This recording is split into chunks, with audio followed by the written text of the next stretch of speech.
ತಂಗಿ ವಿರುದ್ಧ ನಟಿ ಕಾರುಣ್ಯ ರಾಮ್ ದೂರು ಪ್ರಕರಣಕ್ಕೆ ಸಂಬಂಧಪಟ್ಟಂಗೆ ಈ ಕೇಸ್ ಸಂಬಂಧ ಸಿಸಿಬಿ ಪೊಲೀಸರಿಂದ ವಿಚಾರಣೆ ಮಾಡಲಾಗ್ತಾ ಇದೆ. ವಿಚಾರಣೆಗೆ ಹಾಜರಾಗಿದ್ರು ನಟಿ ಕಾರುಣ್ಯ ರಾಮ್.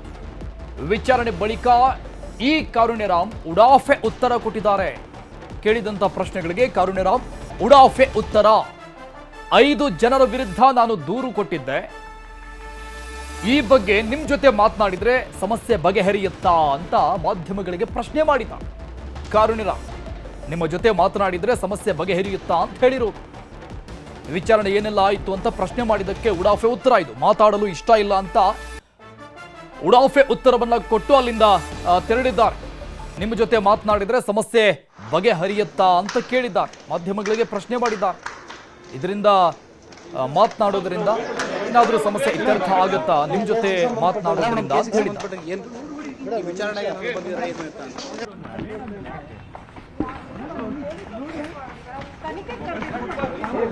ಬಿಡ್ರಪ್ಪ ಹೋಗ್ಲಿ, ಬಿಡ್ರಿ ಬಿಡ್ರಿ, ಬಿಡ ಶಿವ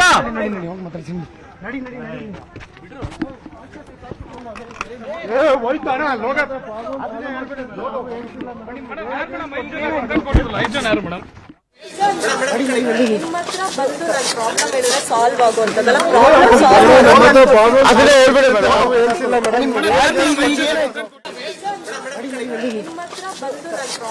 ಸಾಲ್ವ್ ಆಗುವಂತದಲ್ಲ.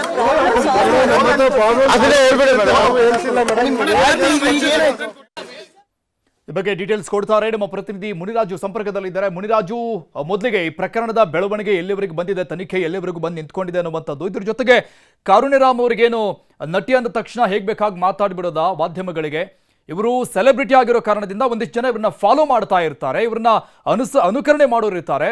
ಅವ್ರಿಗೇನು ಮೆಸೇಜ್ ಕೊಡ್ತಾರೆ ಈ ರೀತಿಯಾಗಿ ಮಾತನಾಡೋದು, ಆಮೇಲೆ ಇವರ ವೈಯಕ್ತಿಕ ಜೀವನ ಏನಲ್ಲ, ಅಂದ್ರೆ ಸಾರ್ವಜನಿಕವಾಗಿ ಗುರುತಿಸಿಕೊಂಡಂತ ವ್ಯಕ್ತಿ ಅನ್ನೋ ಕಾರಣಕ್ಕೆ ತಾನೇ ನಾವು ಹೋಗಿ ಮೈಕ್ ಹಿಡಿದಿರೋದು.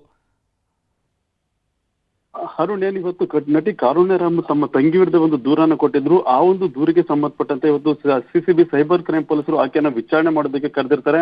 ಈ ಒಂದು ಸಂದರ್ಭದಲ್ಲಿ ಆಕೆ ಪೊಲೀಸ್ ಠಾಣೆಗೆ ಹಾಜರಾಗಿ ಒಂದ್ ಸ್ವಲ್ಪ ಕೆಲವು ಹೊತ್ತು ಆಕೆಯನ್ನ ವಿಚಾರಣೆ ಮುಗಿಸಿ ಹೊರ ಬಂದಿರೋದು. ಆಗ ಮಾಧ್ಯಮದವರು ಆಕೆಯನ್ನ ಪ್ರಶ್ನೆ ಮಾಡಿದಾಗ ಏನ್ ಪ್ರಕರಣದ ಬಗ್ಗೆ ಬೆಳವಣಿಗೆಗೆ ಸಂಬಂಧಪಟ್ಟಂತೆ ಒಂದು ಪ್ರಶ್ನೆಯನ್ನು ಮಾಡಿದಾಗ ಆಕೆ ನಿಮ್ಗೆ ಮಾಹಿತಿ ಕೊಟ್ರೆ ಎಲ್ಲ ಸಾಲ್ವ್ ಆಗ್ಬಿಡ್ತಾ ಅಂತ ಹೇಳಿ ಒಂದು ರೀತಿ ಉಡಾಪೆ ಉತ್ತರವನ್ನು ಕೊಟ್ಟು ಆಕೆ ಅಲ್ಲಿಂದ ಹೊರಗಡೆ ಬಂದಿರ್ತಾರೆ. ನಂತರ ಈಗಾಗಲೇ ಈ ಒಂದು ಪ್ರಕರಣಕ್ಕೆ ಸಂಬಂಧಪಟ್ಟಂತೆ ಈಗ ಈಕೆ ಯಾರ ಮೇಲೆ ದೂರು ಕೊಟ್ಟಿದ್ದಾರೆ ಪ್ರತಿಭಾ, ಅವರು ಕೂಡ ಇವತ್ತು ಪೊಲೀಸ್ ಠಾಣೆಗೆ ಹಾಜರಾಗಿ ಹೇಳಿಕೆಯನ್ನ ದಾಖಲು ಮಾಡ್ತಾ ಇದ್ದಾರೆ. ಯಾಕಂದ್ರೆ ಪ್ರತಿಭಾ ವಿರುದ್ಧ ಈಕೆ ಒಂದು ಅಶ್ಲೀಲವಾಗಿ ಕಾಮೆಂಟ್ ಅನ್ನ ಮಾಡಿದರೆ ಸೋಷಿಯಲ್ ಮೀಡಿಯಾದಲ್ಲಿ ಅಂತೇಳಿ ಒಂದು ದೂರು ಕೊಟ್ಟಿರೋದು. ಈ ಒಂದು ದೂರದಲ್ಲಿ ತನ್ನ ತಂಗಿ ಸಮೃದ್ಧಿ ರಾಮ್ ಮತ್ತೆ ಇತರ 5 ಮೇಲೆ ಒಂದು ದೂರು ಕೂಡ ಕೊಟ್ಟಿರೋದ್ರಿಂದ ಪೊಲೀಸರು NCR ಅನ್ನ ದಾಖಲು ಮಾಡಿಕೊಂಡು ತನಿಖೆಯನ್ನ ಮಾಡ್ತಾ ಇದ್ರು.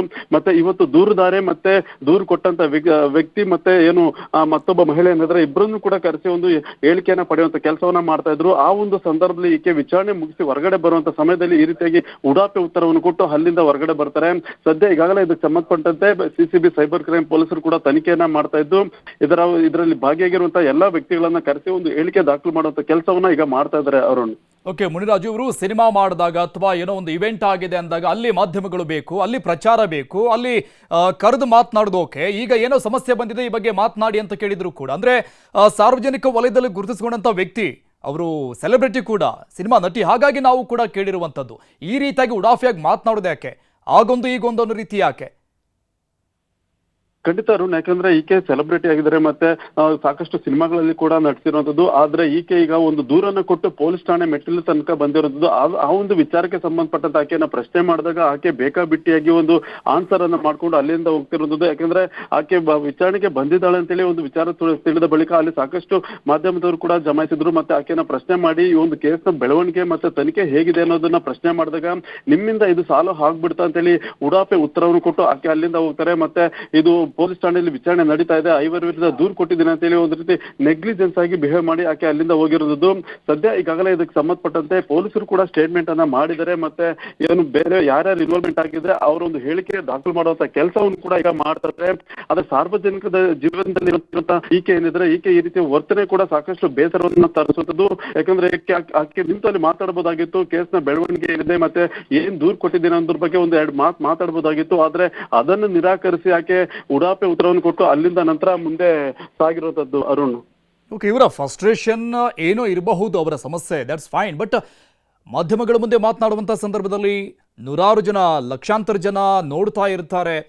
ಹೀಗೆ ಮಾತಾಡಿದರೆ ಹೇಗೆ ಅಂದ್ಕೊಳ್ಬಹುದು ನಮ್ಮ ಬಗ್ಗೆ ಅನ್ನುವಂಥ ಒಂದು ಚಿಕ್ಕ ಪರಿಜ್ಞಾನ ಕೂಡ ಆದರೂ ಇರಬೇಕಾಗಿತ್ತು. ಈ ರೀತಿಯಾಗಿ ನಿಮ್ಮ ಜೊತೆ ಮಾತನಾಡಿದರೆ ನಮ್ಮ ಸಮಸ್ಯೆ ಬಗೆಹರಿದು ಬಿಡುತ್ತಾ ಅಂತ ಯೋಚನೆ ಮಾಡಿದವರು ಈ ರೀತಿಯಾಗಿ ಉಡಾಫಿಯಾಗಿ ಮಾತನಾಡಿದ್ದಕ್ಕೆ ಸಮಸ್ಯೆ ಬಗೆಹರಿದು ಬಿಡುತ್ತಾ ಹಾಗಾದ್ರೆ?